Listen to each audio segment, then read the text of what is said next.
कांग्रेस जैसी जमात के डाइज। मोदी के भारत में जनतंत्र की हत्या हो रही है। इसी के एक हफ्ते बाद एग्जैक्टली 25 अगस्त को यह खबर छपी है। बहुत तकलीफ होती है जब दुनिया के किसी भी कोने में किसी भी अखबार में अगर देश के खिलाफ कोई खबर छपती है, भारत के खिलाफ कोई खबर छपती है, हर भारतीय के दिल में बहुत पीड़ा होती है। इस किस्म की खबर अगर छपती है तो बहुत तकलीफ होती है। आज देश में दिल्ली सरकार शायद अकेली सरकार है जो ऐसे ऐसे काम कर रहे हैं जिसकी चर्चा पूरी दुनिया में हो रही है। पूरी दुनिया के अंदर आज देश का नाम रोशन कर रहे हैं।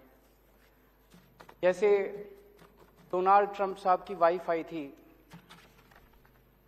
वो मिलेनिया ट्रंप, मैंने पता किया चारों तरफ से, हर जगह अपने पति के साथ, अमेरिका के राष्ट्रपति के साथ जाया करती थी दुनिया के हर देश में। मैंने पता किया अभी कहां कहां गई, जहां वो स्कूल देखने गई, अभी तक कहीं पूरी दुनिया में कोई स्कूल देखने नहीं गई। जब दिल्ली में आई तो बोली हम दिल्ली सरकार के आम आदमी पार्टी के स्कूल देख के आऊंगी। ये तो गर्व की बात है, पूरे देश के लिए गर्व की बात थी। यूएन के फॉर्मल सेक्रेटरी जनरल बान की मून साहब दिल्ली आए, स्पेशली दिल्ली के मोहल्ला क्लिनिक देखने के लिए।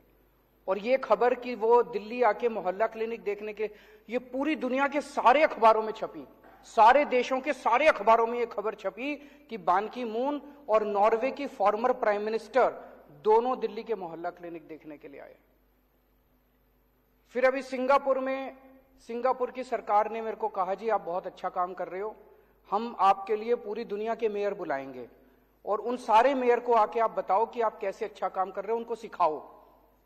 ये तो देश के लिए कितने गौरव की बात है कि हमारे देश के किसी आदमी को बुलाया गया कि सिंगापुर, पूरी दुनिया के मेयर को हमें सिखाने का मौका मिलता। पूरा देश इसकी वजह से बड़ा खुश है। लेकिन जितनी राष्ट्र विरोधी ताकतें हैं, जितने लोग इस देश से नफरत करते हैं, इस देश की तरक्की से नफरत करते हैं, इस देश के विकास से नफरत करते हैं, जो लोग नहीं चाहते ये देश तरक्की करे, 75 साल के अंदर इस देश को घोट के रखा गया वेस्टेड इंटरेस्ट्स के द्वारा, उन सारे लोगों ने अब षड्यंत्र करके मिलके और ये किया, यार इनको बंद करो, अब ये अगर इसी तरह से ये आगे बढ़ते रहे तो बड़ी मुश्किल हो जाएगी। और इन लोगों ने मिलके एक षड्यंत्र रचा कि दिल्ली की सरकार गिराई जाए, दिल्ली की सरकार खत्म की जाए। ये दिल्ली की सरकार जब तक खत्म नहीं करेंगे तब तक ये इसी तरह से अच्छा काम करते रहेंगे। ये जितनी राष्ट्र विरोधी ताकतें सारे इकट्ठे हो गए हमारे खिलाफ, सारों ने इकट्ठा होकर ये षड्यंत्र रचा। षड्यंत्र रच के सबसे पहला काम इन्होंने किया, मनीष सिसोदिया के ऊपर एक झूठा आरोप लगाया। बोला मनीष सिसोदिया शराब में पैसे खा गया। हमने बार बार इनसे पूछा, जी क्या पैसे खा गया, क्या घोटाला क्या है? तो सच होता है, सच एक होता है, झूठ कई होते हैं उसके। तो इनका एक आदमी बोला, जी 1.5 लाख करोड़ रुपए का शराब घोटाला हो गया। 1.5 लाख करोड़ तो दिल्ली का बजट ही नहीं है, इतना शराब घोटाला कहां से हो गया? फिर इनका एक प्रवक्ता था, एक बड़ा सीनियर लीडर, एक डिबेट में बैठा था, वो कहता है 8,000 करोड़ रुपए का घोटाला हो गया। तो मैं देख रहा था, सौरभ उसके साथ था, सौरभ ने पूछा घोटाला क्या है? तो वो कुछ कागज लेके बैठा था, बोला घोटाला, उसको समझ ही ना आए घोटाला क्या है। तो मेरे ख्याल से बता नहीं पाया वो घोटाला बता ही नहीं पाया। फिर उसके बाद इनके 2 बड़े नेताओं ने एक प्रेस कॉन्फ्रेंस करी, बोले 1100 करोड़ का घोटाला हो गया। 1100 करोड़ का घोटाला क्या हो गया भाई? 1100 करोड़ का घोटाला। उनसे पूछा क्या घोटाला हो गया, तो वो भी कुछ इधर उधर की। फिर एलजी साहब ने एक रिपोर्ट बना के बताते हैं, भेजी, अखबार वाले कहते हैं, ये मीडिया वाले कहते हैं, जिसमें कह रहे लिख रखा है 144 करोड़ का घोटाला हो गया।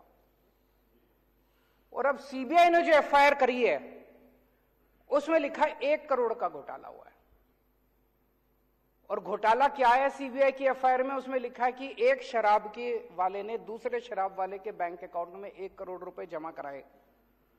उसमें मनीष का क्या लेना देना है यार? एक शराब वाले ने दूसरे को 1 करोड़ रुपए जमा कराए बैंक अकाउंट में, कि क्या घोटाला है? घोटाला क्या है ये समझ ही नहीं रहा अभी तक। ये अभी आज है नहीं, आठों को अगर आप अगले अलग अलग कमरे में बिठा देते और एक एक से पूछते बेटा घोटाला क्या है, तो 5 को तो पता ही नहीं होता घोटाला क्या है। तीन अगर कुछ बताते तो ये कुछ बताता, ये कुछ बताता और ये कुछ बताता, क्योंकि झूठ तो अलग अलग होता है ना, सच एक होता है। सच क्या है? कोई घोटाला नहीं हुआ, सबसे ट्रांसपेरेंट पॉलिसी थी, कोई घोटाला नहीं हुआ। ये सब झूठे आरोप लगा रहे हैं। आरोप लगा के इन्होंने एफआईआर कर दी मनीष सिसोदिया के खिलाफ। अगले दिन रेड करने इनके घर पहुंच गए, 14 घंटे तक रेड करी। कितने कमरे हैं आपके यहां? 4-5 कमरे हैं। 4-5 कमरे में टॉयलेट, 2-3 टॉयलेट हैं, रसोई है। सारा छान मारा इन्होंने, सारा छान मारा इन्होंने, इतना गहन जांच करी। दीवारों यूं यूं करके देखा, खोखली तो नहीं है दीवार, इसमें तो जेवर नहीं रख रखे, इसमें जो पिक्चरों में दिखाते। फिर वो उन्होंने गद्दे भी फाड़ फाड़ के देखे, गद्दों में तो नहीं रख रखे, तकिए फाड़ फाड़ के देखे, इनके सारे कपड़े, अलमारी, फलाना सारा कर करा के शाम को निकल गए। अठन्नी भी नहीं मिली, चवन्नी भी नहीं मिली, अनअकाउंटेड चवन्नी भी नहीं मिली, कोई जेवर नहीं मिले, कोई पैसा नहीं मिला, कोई जमीन जायदाद के कागज नहीं मिले, कोई इंक्रिमिनेटिंग डॉक्यूमेंट्स नहीं मिले, कुछ कोई दस्तावेज कुछ नहीं मिला। मतलब मैं पूछ रहा था इनसे कि 30-35 लोग आए थे, उनके खाने का खर्चा भी नहीं निकला रेड के अंदर, रेड का खर्चा भी नहीं निकला, और वो चले गए। आज 7 दिन हो गए, 8 दिन हो गए रेड को, अभी तक कुछ पता नहीं चला भाई इनके यहाँ क्या निकला। कुछ नहीं निकला इनके यहाँ, पूरी की पूरी फर्जी रेड थी। जब रेड खत्म हो गई तो हम सोच रहे थे क्यों कर रहे हैं। अगले दिन मनीष सिसोदिया जी के पास इनका कोई आदमी संदेश भेजता है। ये लोग संदेश भेजते हैं, बोले जी ऊपर से है, ये टॉप से, वहां से संदेश ये है कि आप केजरीवाल का साथ छोड़ दो, आम आदमी पार्टी तोड़ के 2-4 एमएलए और ले आओ, हम आपको आम आदमी पार्टी की सरकार अब गिराने जा रहे हैं बहुत जल्दी। ऑपरेशन लोटस चालू है दिल्ली के अंदर, आपको हफ्ते 10 दिन के अंदर दिल्ली का मुख्यमंत्री बना देंगे। दूसरा बोले ये सारे तुम्हारे सीबीआई और ईडी के केस खत्म कर देंगे।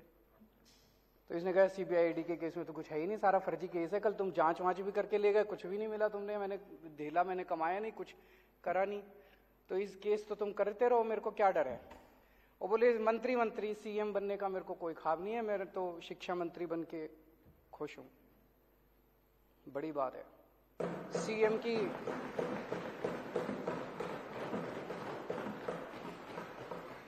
की कुर्सी ठुकराना कोई हंसी खेल थोड़ी है। नहीं तो आदमी तो सीएम की कुर्सी के लिए पता नहीं इतिहास में कितने बड़े बड़े बवंडर हुए हैं, कितने बड़े बड़े, तो सीएम की कुर्सी ठुकरा दी इन्होंने। मैंने पिछले जन्म में कुछ पुण्य किए होंगे जो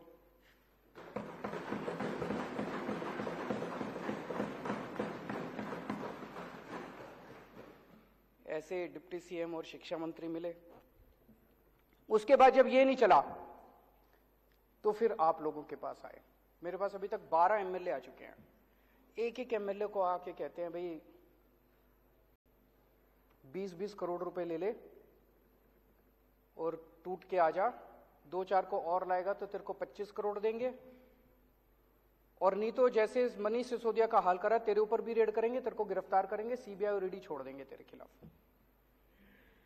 भाई साहब सलाम करता हूं आप सबको।